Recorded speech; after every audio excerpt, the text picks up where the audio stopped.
Hello, welcome back to my channel. നമ്മൾ ഇന്ന് നല്ലൊരു 4 മണി പലഹാരമാണ് ഉണ്ടാക്കാൻ പോകുന്നത്. ചക്ക വരട്ടിയത് കൊണ്ടുള്ള ചക്കപ്പഴം പൊരിയാണ് നമ്മൾ ഇന്ന് ഉണ്ടാക്കാൻ പോകുന്നത്. അപ്പോൾ നമുക്കതെങ്ങനെയാണ് ഉണ്ടാക്കുന്നതെന്ന് നോക്കാം. ഇതുണ്ടാക്കാനായിട്ട് ഞാനിവിടെ ഏകദേശം ഒരു 4 ടേബിൾ സ്പൂൺ ചക്ക വരട്ടിയത് എടുത്തിട്ടുണ്ട്. ചക്ക വരട്ടാൻ അറിയാത്തവരുണ്ടെങ്കിൽ അത് ഉണ്ടാക്കുന്നതിൻ്റെ വീഡിയോ ഞാൻ മുമ്പ് ചാനലിൽ അപ്ലോഡ് ചെയ്തിട്ടുണ്ട്. അതിൻ്റെ ലിങ്ക് ഞാൻ ഡിസ്ക്രിപ്ഷനിൽ കൊടുക്കാം. ഇത് നമുക്ക് മാറ്റി വയ്ക്കാം.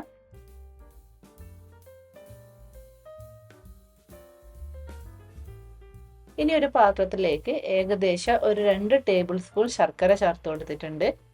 നമ്മൾ പഴംപൊരിയൊക്കെ ഉണ്ടാക്കുമ്പോൾ ചേർത്ത് കൊടുക്കുന്നത് പോലെ ആ ഒരു ബാറ്ററിന് ആവശ്യമായ മധുരം മാത്രമേ നമ്മൾ ചേർത്ത് കൊടുക്കുന്നുള്ളൂ.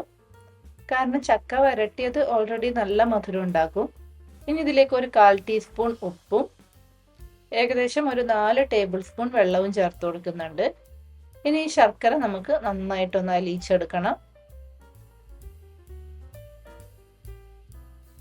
അപ്പോൾ ഇത് ശർക്കര മുഴുവനായിട്ട് മലിഞ്ഞിട്ടുണ്ട്. ഇനി ഇതിലേക്ക് നമുക്കൊരു 1/4 കപ്പ് ഗോതമ്പ് പൊടി ചേർത്ത് കൊടുക്കാം. എന്നിട്ട് നന്നായിട്ടൊന്ന് മിക്സ് ചെയ്തെടുക്കണം. അപ്പോൾ ഇത് നമ്മുടെ ബാറ്റർ ഇവിടെ റെഡി ആയിട്ടുണ്ട്. നമ്മൾ പഴംപൊരിക്കൊക്കെ ഉണ്ടാക്കുന്ന ബാറ്ററിൻ്റെ ആ ഒരു കൺസിസ്റ്റൻസിയിലാണ് ഇതും വേണ്ടത്. ഇനി നമുക്കിതൊന്ന് ഉണ്ടാക്കിയെടുക്കാം. അതിനായിട്ട് ഇതുപോലൊരു ഇരുമ്പിൻ്റെ ചീനച്ചട്ടിയിൽ കുറച്ച് എണ്ണ ഒഴിച്ച് ചൂടാകാൻ വെച്ചിട്ടുണ്ട്.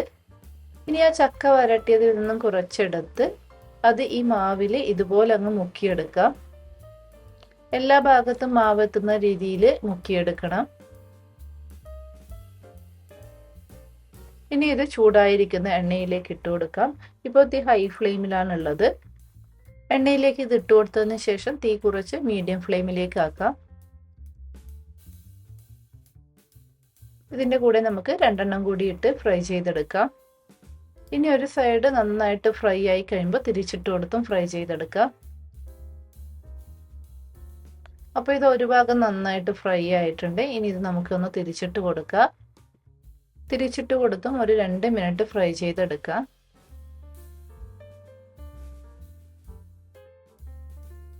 അപ്പോൾ ഇത് 2 ഭാഗവും ഏകദേശം ഫ്രൈ ആയിട്ടുണ്ട്.